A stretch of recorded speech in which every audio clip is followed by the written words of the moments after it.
This attack in Utah does come, though, nearly a year after a man attempted to gun down President Trump on his Florida golf course. And CBS News legal reporter Katrina Kaufman joins us now with more on that. Katrina, thank you for being with us today.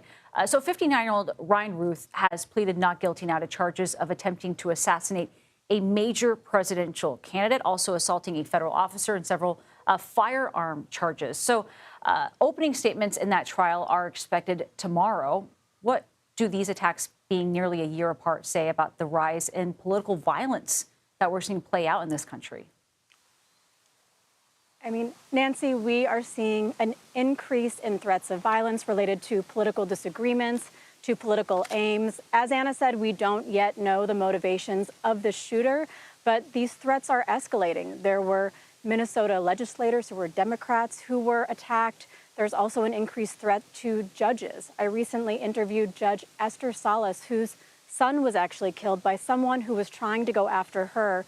And now there are judges around the country receiving pizzas in her son's name. And what that means is they're saying that we know where you live, and what happens to her son could happen to you. We're now seeing this shooting of Charlie Kirk. And it's almost a year to the day of that attempted assassination of Donald Trump, who's now president, but at the time was a candidate, by Ryan Ruth. That was on September 15th, 2024. And just about 2 months before that was that first assassination attempt on Trump's life in Butler, Pennsylvania. And Charlie Kirk, of course, as you've been talking about, was instrumental in helping Trump get elected for a second time. Katrina, can you also walk us through how the legal process works in high-profile shootings like this one, and also in the case of Ryan Ruth? Well, you know, it will occur the way a traditional criminal investigation would, but of course with a heightened scrutiny.